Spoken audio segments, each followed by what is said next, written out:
Topic po natin para sa may high blood pressure. Okay? Minsan, alam niyo naman, di ba, delikado pag high blood. Pag tumataas yung high blood, minsan sumasakit ang ulo o iba pakiramdam natin. Tapos, ano gagawin natin? Let's say na high blood tayo, gusto natin ibaba bigla yung blood pressure natin. Natatakot tayo, syempre, baka ma-stroke tayo, baka may mangyari sa atin. So, bukod doon sa mga maintenance medicine ninyo, meron tayong paraan para mabilis bumaba ang blood pressure. Actually, kaya bumaba kahit 2 minutes lang o 3 minutes. Pero para safe, siguro mga 5 minutes lang gagamitin natin. Paano ibababa ang blood pressure ng pusa lang. Okay, tingnan natin na. So, pag nararamdaman nyo na tumataas yung blood pressure nyo o baka may kaaway kayo o na-check nyo mataas ang BP nyo, ganito pwede nyo gawin. Meron tayong mga techniques, mga 1 to 8 to. Pili lang kayo ng isa o dalawa. Number 1, agad-agad, deep, slow breathing. Yan talaga magpapababa ng blood pressure. Siyempre, high blood ka, kinakabahan ka eh. Humihingal ka eh, di ba? Lalong bibilis ang tibok ng puso. So, gawin mo, upo ka muna, relax ka muna, huwag mo nakakabahan. Okay? Okay lang yan. Mataas ang BP, medyo nahihilo ka. Hinga malalim, gamit ang ilong. So, bibilang tayo ng 4 counts. Kahit gawin natin 4, 5, 6. Pwedeng 4, 5, 6 o 4, 4, 4. Ibig sabihin, 4 seconds inhale sa ilong. Pigilan mo ng mga 4 seconds para ma-relax. Tapos, exhale ng 4 seconds. Pag-exhale sa bibig. Ulitin natin, ha? So, gawin nyo lang mga 4 na beses. Ganito. Pigil lang. Exhale. Actually, mas maganda, mas matagal pa yung exhale. Patagal ng patagal yung exhale. Tapos yung pigil, try nyo ihaba. Gawin nyo 4 seconds, 5 seconds, 6 seconds ang exhale. Subukan natin na hinga malalim. Pigil. 5 seconds. Exhale ng matagal para ma-relax. So, gagawin nyo lang to mga 1 minute, 2 minutes. Relax lang muna. Focus lang sa paghinga. Magugulat kayo, bababa na blood pressure nyo kahit 1 point o 2 points. Okay? Bukod dito, minsan enough na yon, pwede nyo gawin yung second technique. Ang second technique natin, progressive muscle relaxation. Paparelax mo yung muscle mo. Kasi nga, kaya na high blood, tense eh, di ba? Tense ang bibig, tigas, hindi mo alam, tense ang kamay, tense ang leeg, tense ang likod, tense yung paa. So, paparelaxin natin. So, una-una, upo ka muna maayos, galaw-galaw lang muna. So, pwede mo unahin yung kamay mo, di ba? Tense yung kamay mo eh. So, ano muna, close mo na yung kamay mo ng ganyan. Matigas. So, pag close mo matigas, few seconds, relax. Oh, subukan nyo yan. Close mo na, sandali, tapos, relax. Pwede sabay inhale. Inhale, tigas muna. Relax. So, pinaparelax mo yung muscle mo sa kamay. Pati sa leeg, nate-tense tayo. So, tense dito. Ikot-ikutin nyo muna to para lumuwag yung leeg. Shoulder shrug, then relax. Okay? Relax yung leeg. Relax yung kamay. Relax lang yung likod, diretso lang yung upo, pati yung paa, okay lang, stable lang, galaw-galawin.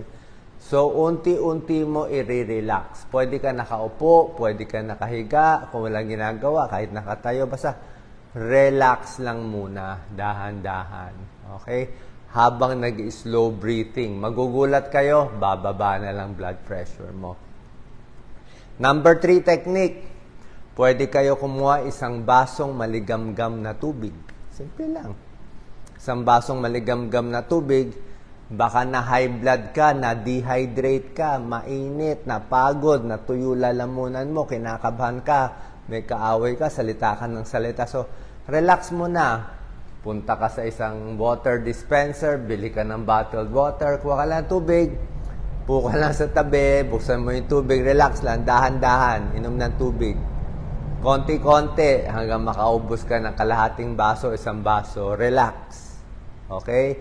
Yung pag-inom ng tubig, nakaka-relax. Diba? Pag may ninenervyos, may umiiyak, nanginginig kamay, bigyan mo lang ng tubig. Umiiyak yung bata, umiiyak yung matanda, bigyan ng tubig, isang baso, mamaya pwede pa 2 baso.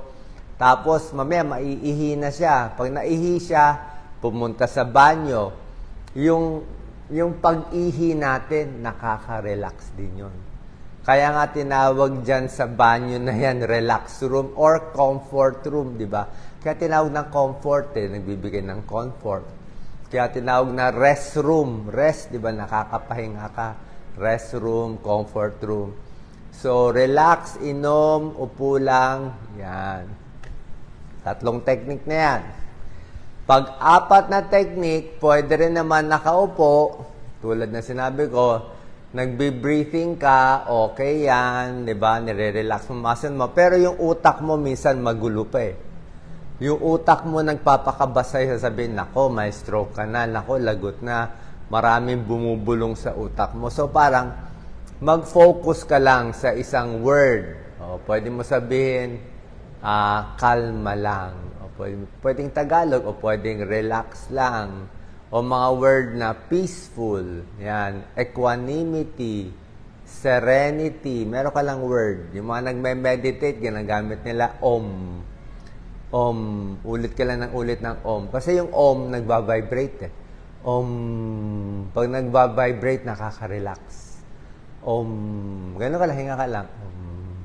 Relax lang. Pinapa-vibrate mo lang. Pinapa-vibrate. So in short, imbis na iniisip mo, may stroke na ako, lagot na ako, nagpo-focus ka sa hinga mo, binibilang mo. Tapos nagpo-focus sa pagsabi mo ng relax or pinapa-relax mo sarili mo. That's mindful meditation. So, yan. Gawin mo lang 1 minute, 2 minute. Maganda. Pag 5 minutes, I'm sure bababa na yung blood pressure mo. Okay? 4 na yan. Technique. Number 5, para sa ibang tao, effective yung visualization. Mag-isip ka ng bagay nung bata ka na nakaka-relax sa'yo. Siguro para sa karamihan ng kababayan natin, isipin mo nung nasa probinsya ka, lumang panahon, naglalaro ka lang sa batis, o doon sa may mga puno, may mga halaman, na doon ka sa bahay kubo, yun lang ang pamparelax mo, okay din yun. I-visualize mo nandun ka. Okay? Isipin mo yung pinaka-relax na lugar, may puno, may tubig, nakaupo ka lang, masaya ka lang, o baka nung nasa school ka, masaya. Basta, anything that relaxes you, i-visualize mo lang. So, pikit mo mata mo, isipin mo na doon ka sa lumang panahon, maayos lang, kalmado ka lang, nakaupo ka lang, wala kang ginagawa buong araw. So, nililibang mo yung sarili mo kasi pag yung utak mo nilagay mo doon sa magandang bagay nang nakaka-relax sa'yo, susunod din yung katawan. Sumusunod yung parasympathetic system, babagal yung heart rate, bababa ang blood pressure. Okay? 5 technique na yan. Okay? Number 6, may dagdag pa ako kung gusto nyo. Number 6, pwede kayo pumunta sa banyo, mag-cool down. Magpunta kayo sa lababo. Diba? Magbasa ng tubig. Diba? Pwede magbasa konti sa muka. Magbasa ng tubig dito sa kamay. Diba? Magbasa ng malamig na tubig sa leeg. Diba? Mahimasmasan, punasan ng tuwalya. Diba? Pwede yan. Cooling your body. Or punta sa malamig na lugar. Kung may mall na malamig na matahimik, okay din. Pero kung wala, doon ka lang sa isang lababo, magpunas-punas ka lang. Kung na high blood ka, nagdadrive ka ng kotse o jeep, di ba? I-parking mo muna sa gas station. Parking mo sa gas station, punta ka sa banyo, mag-ilamos ka, magpunas ka, upo ka muna. Bumili ka na isang bottled water na malamig. O gusto mo, sports drink na malamig, upo ka lang, inom ka lang, relax. Bababa yan, blood pressure. Cool down. Cool down. Number 7 tip. Ito favorite ko to, number 7. Kita nyo, ang dami na. Actually, kahit ano dito, low blood, makakokontrol na BP nyo. Number 7, makinig sa relaxing music. Diba? Huwag yung maingay na music, huwag magulo. Ako, makikinig lang ako sa mga love songs na 80s, diba? Favorite natin yung mga 80s, 90s, yan ang gusto kong makakanta. Ng mga teenager tayo, yan ang gusto natin, 80s, 90s. So, nakaka-relax. Kasi pag nakarinig ka ng lumang music, maalala mo yung panahon na nandun ka pa. Diba? Nung, let's say, nag-aaral ako sa UP Diliman, ang ganda ng oval. Yung oval sa Diliman, nung 80s, ikot lang ako ng ikot doon. Ang ganda ng mga puno doon, may lagoon doon, kinig ka lang ng music, okay na. Kahit wala kang dalang music hindi mo naman kailangan na may cellphone, may music. Yung music, i-play mo lang sa utak mo kantahin mo lang siya, pwede na yun. Diba? Imagination, very important. Imagination. Ang nagpapastress sa'yo, imagination mo rin. So, listen to music, pampa-relax. Okay? Kung walang music, music ng nature, music ng tunog ng puno, di ba? Tunog ng ibon, tunog ng tubig, yan ang mga relaxing music. Number 8, last tip dito, pwede konting stretching, konting stretch, konting pa-stretch konti, baka may sumisikip lang sa leeg mo, kaya ka na high blood, pwede rin yun. Konting stretching muna, konting galaw-galaw, kung masakit ang likod mo, magganyan-ganyan ka muna, paggalaw-galaw mo muna yung sarili mo para lang lumuwag-luwag kasi nga tense tayo. Okay? So, itong 8 tips natin, mayroon pa tayong mga ibang tips. Kung makukuha dito, okay? Kung makukuha dito, itong 1 to 8. Number 1, slow breathing. Number 2, muscle relaxation. Number 3, inom ng tubig. Malamig, pwede mag-CR. Number 4, mindful meditation. Mag-isip lang ng phrase like Om. Number 5, visualization. Isipin mo yung mga bagay na nakaka-relax. Number 6, cool down. Maghilamos, magbasa dito, magpalamig. Number 7, listen to soothing music. Number 8, pwedeng stretching. Pero, syempre, kung high blood talaga kayo, kung talagang 200 ang blood pressure, may stroke na, minsan, hindi naman nakukuha nitong 8. May tulong pa rin yan. Pero baka hindi makuha. So, kailangan mo ng emergency medicine. Diba? Anong emergency medicine? Yung mabilis din yun, yung gamot, mabilis, diba? Pag emergency medicine, actually, dati meron tayong binibigay na pambiglaan. Pero para sa akin, ang shortcut, kung ano maintenance nyo, pwede na yun. Kung maintenance nyo, amlodipine 5 mg, diba? Nakainom ka na ng 5 mg, tapos na high blood ka pa rin. O, di dagdagan mo pa ng 5, pwede pa yung isa. Hanggang 10 mg naman ang maximum. So, pwede ka mag-extra ng amlodipine mo, o mag-extra ka ng losartan mo, o mag-extra ka ng metoprolol mo, pwede yun. Yung iba, merong mga clonidine, may mga captopril, pwede rin naman yun. So, pero sa akin, try mo muna yung relaxation. Baka makuha na baka stress ka lang Kasi kung na-stress ka lang, tapos na high blood ka, hindi ka naman tunay na high blood, baka itong tips ko lang na relaxation, deep breathing, bumaba na BP, hindi mo na kailangan gamot. Kasi nga, pag ininom mo tong gamot, mamaya masobrahan, bumaba naman masyado. Okay? Ayaw naman natin bumaba masyado. So, yun po. Kung ano maintenance nyo, tuloy nyo lang. Finally, a few tips. Pag gumaling ka na dito, siyempre, pampababa ng BP, bawas alat. Diba? Ito pang long term, bawas alat, bawas fast food, mas balanced diet, mas gulay, damihan ng potassium, potassium intake, saging, orange, spinach, prutas, high potassium nakakababa ng blood pressure, tigil alak, tigil sigarilyo nakakataas ng BP, kape nakakataas ng BP, stress, may kaaway nakakataas ng BP, trabaho mong mahirap o stressful, nakakataas ng BP. Okay? And finally, monitor yung blood pressure natin sa bahay. hanggang mag-stabilize yan. Isa pa palang gamot na kalimutan ko.